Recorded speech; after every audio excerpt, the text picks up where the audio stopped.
Bismillah wa salatu wa salamu ala rasulillah wa ala alihi wa ashabi ajma'in. Nous sommes arrivés à la 4e vidéo en relation avec le thème des 10 bonnes raisons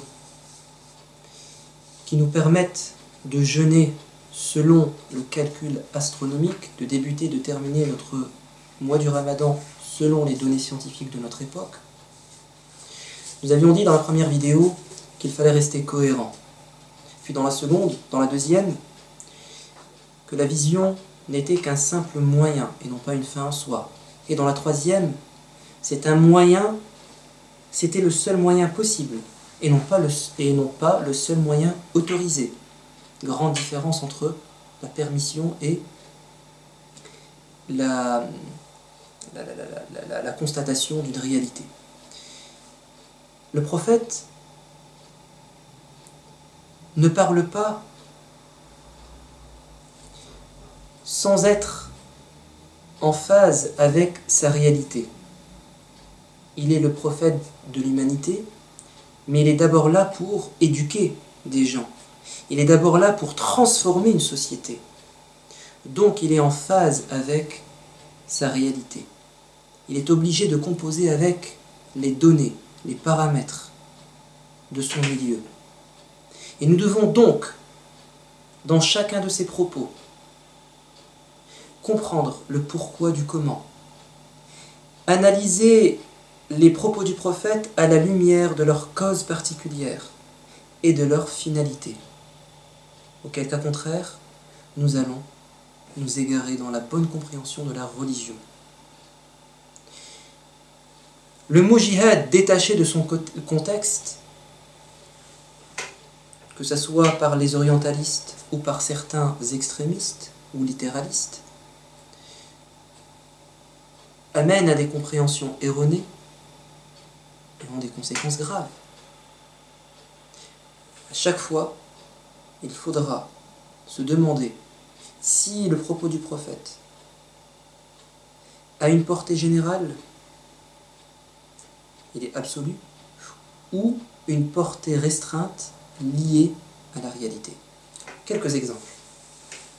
Le prophète alayhi salatu wassalam nous dit « Je dégage ma responsabilité de tout musulman qui réside parmi les idolâtres. » Je dégage ma responsabilité de tout musulman qui réside dans une terre sous un gouvernement qui n'est pas musulman.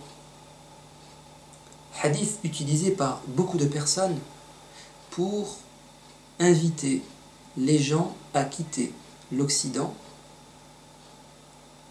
au risque de s'attirer la colère du prophète alayhi salatu wassalam, selon son propos. Pris comme ça, à la lettre, détaché de son contexte, de ses causes circonstancielles, des circonstances d'énonciation de ce hadith, oui, vous avez raison. Mais quand on s'intéresse à l'événement, à l'incident qui s'est produit et qui a poussé le prophète à tenir ses propos, notre compréhension change. Ce propos a été tenu quand certains musulmans résidant parmi des tribus non musulmanes, alors qu'ils étaient en temps de guerre, que les musulmans étaient retranchés à Médine, ces musulmans qui sont quand même restés parmi les idolâtres, les païens, ces musulmans-là ont été involontairement tués lors d'un assaut de l'armée musulmane. C'est-à-dire que l'armée musulmane a attaqué leurs ennemis et ils ont tué ceux qu'ils considéraient être leurs ennemis, mais parmi eux, sans le savoir, il y avait des musulmans. Et là le prophète va dire, je me dégage de la responsabilité de ces musulmans qui ont quand même voulu rester parmi les autres, malgré les situations tendues. Ces dommages collatéraux ne sont pas de ma responsabilité, ou de la responsabilité de cette armée, parce qu'il leur avait été demandé d'évacuer. au risque d'être confondus avec l'ennemi. En fait, ils ont encouru des risques, en âme et conscience. Donc ils ont une part de responsabilité dans ce qui s'est passé. Et c'est pour ça que le prophète n'a payé aux familles des victimes, parce que ici c'est un homicide involontaire. Et en islam, quand il y a un homicide involontaire, il y a une réparation, une compensation financière aux familles. Il n'a donné que la moitié de ce qui est normalement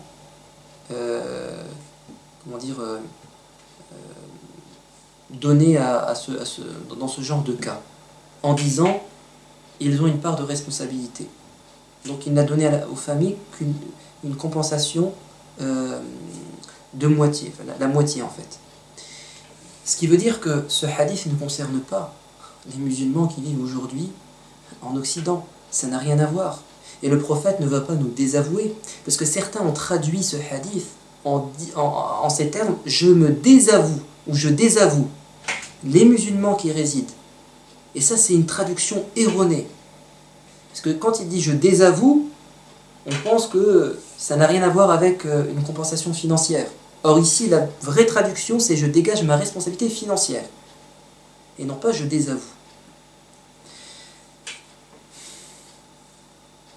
Bon, l'une des preuves, évidemment, c'est qu'il y avait des musulmans en Abyssinie, alors même que la hijra était obligatoire à Médine. Il y avait quelques musulmans à la Mecque, comme l'oncle du prophète, l'Abbas, qui était à la Mecque, alors que l'hégire avait déjà eu lieu.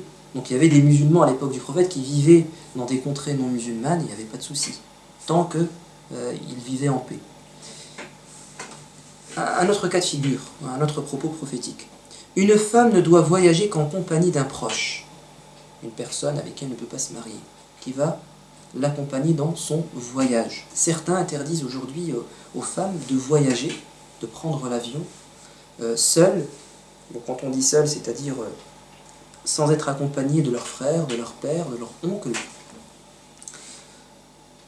Parce que le prophète a dit qu'il fallait que la femme soit accompagnée de son mahram, de son proche. Et ils ne comprennent pas ce hadith à la lumière du contexte. Or, si on s'intéresse à la situation à l'époque du prophète, on comprendra pourquoi le messager de Dieu a imposé aux hommes d'accompagner les femmes pour les protéger. Car il y avait beaucoup d'insécurité à l'époque. Une femme qui voyage seule, à l'époque, c'était se jeter dans la gueule du loup, puisqu'il y avait des brigands de grand chemin, puis il y avait des tensions. Donc, le prophète a réclamé, a exigé que la femme soit accompagnée pour la protéger. C'était une mesure préventive de son proche, évidemment, puisque c'est la personne qui va la défendre, n'est-ce pas? Et que cette femme ne va pas se retrouver seule avec un étranger. La preuve, c'est que Aïcha radiallahu anha et d'autres femmes ont accompli le pèlerinage après la mort du prophète sans être accompagnées d'un mahram, de leur père, de leur frère, de leur beau-père, etc. Sous le califat de Omar, elles ont quitté Médine pour aller à la Mecque, en compagnie de qui? De Uthman ibn Affan et de Abdurrahman ibn Auf, des gens qui sont étrangers à leur famille, en tout cas des gens qui ne sont pas des maharim. La preuve également, c'est que le prophète dira dans un hadith: bientôt viendra un temps où la femme, en palanquin, partira d'Al-Hira pour la Kaaba sans être accompagnée de son époux. Donc il viendra un temps, c'est-à-dire à un moment donné, il y aura de la sécurité, il n'y aura plus de danger, et la femme pourra voyager tranquillement. Et aujourd'hui, nous sommes dans ce cas. Aujourd'hui, il y a de la sécurité, sauf dans des cas exceptionnels. Aujourd'hui, une femme qui prend le métro, qui prend le train, l'avion pour aller, je sais pas moi, à 200, 300, 500, 1000 km, il y a de la sécurité. D'accord? Et puis bon, les faits divers restent exceptionnels, c'est anecdotique. On ne peut pas comment dire, interdire à une femme de voyager seule parce qu'il y aurait certains incidents, sinon on ne s'en sort plus. Donc il faut comprendre ce hadith à la lumière de son contexte. Même chose, le prophète nous dit,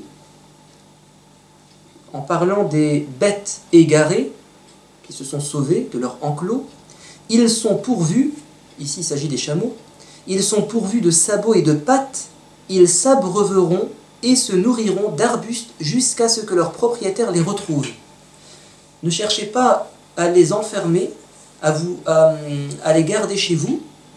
Ici il s'agit des chameaux et non pas des autres animaux, les bovins et les ovins, c'est différent. Le prophète dit ici les chameaux, laissez-les, parce qu'ils sont capables de se nourrir seuls et ils mangent des arbustes, des choses vraiment, c'est pas comme une chèvre ou un mouton, il va mourir s'il n'a pas son lot de nourriture bien spécifique. Le chameau est habitué à vivre dans des conditions difficiles. L'eau également, il peut se suffire d'une quantité infime d'eau, ou disons une quantité énorme pendant un moment très long. Donc laissez-les. Le prophète interdit donc aux gens de toucher à ces chameaux égarés, jusqu'à ce que le propriétaire les retrouve. Abu Bakr, le premier calife, Omar, le deuxième calife, respecte cette interdiction. Et quand Uthman ibn Affan devient calife, il dit non, ces chameaux-là, nous allons les enfermer dans un enclos et nous attendons que le propriétaire se présente. On annoncera qu'il y a un chameau, il se présentera, on lui rendra.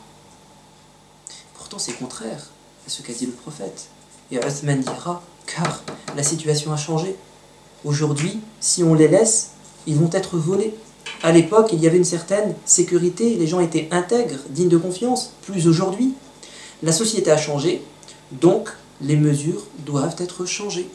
Et ce n'est pas une trahison aux propos du prophète, mais c'est une fidélité à la finalité, à l'esprit de la loi.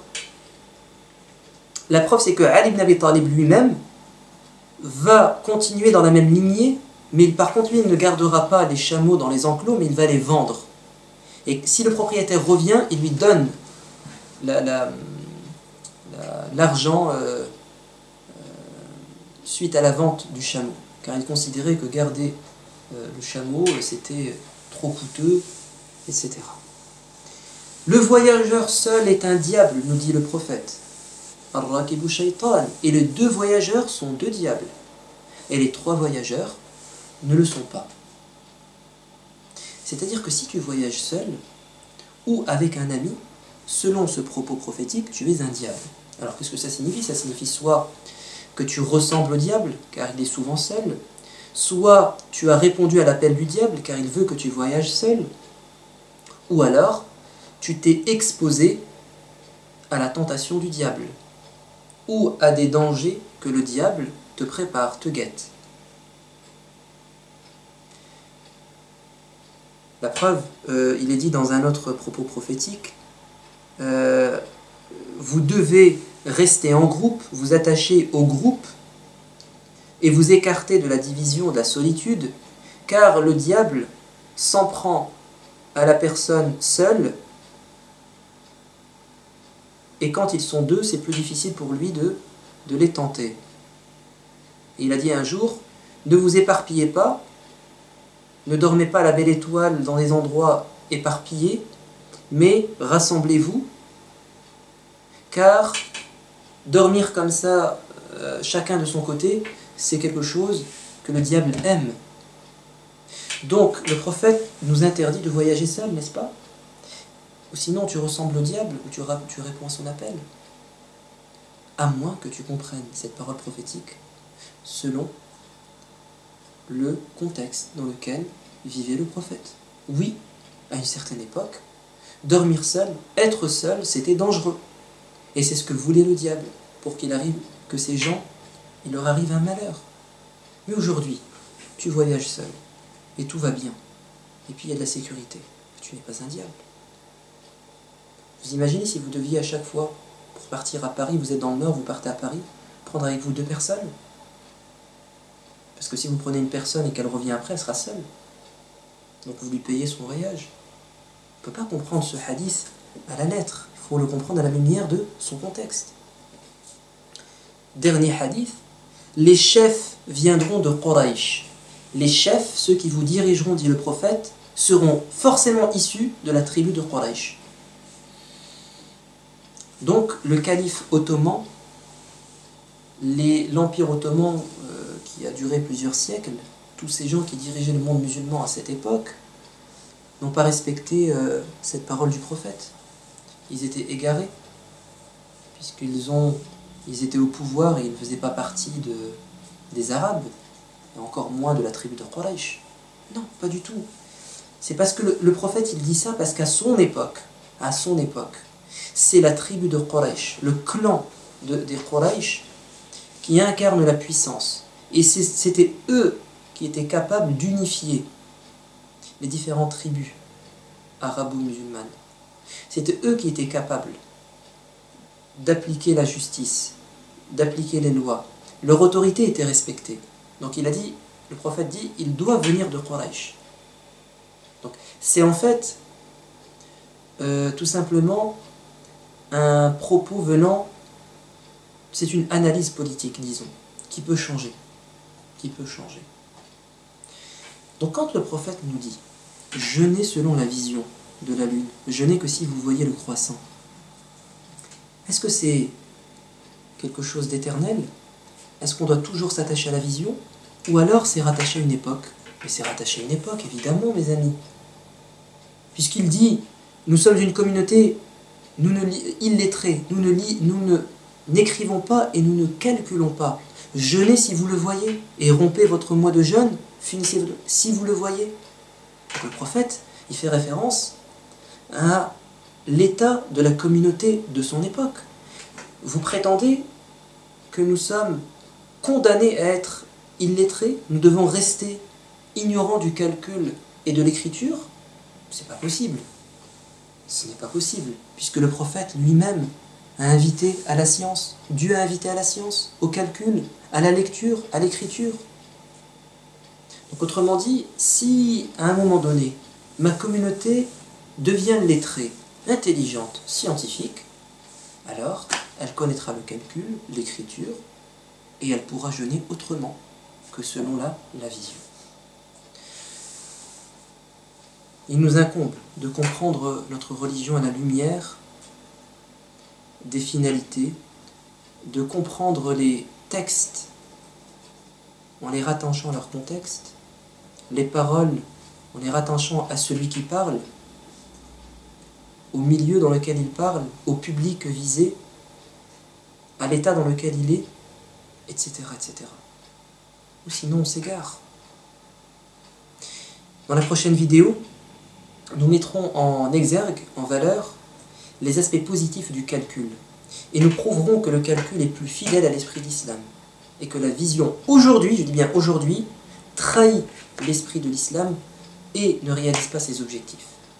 En attendant, je vous souhaite un excellent mois du Ramadan et une adoration acceptée par Dieu. Wassalamu alaikum wa rahmatullah.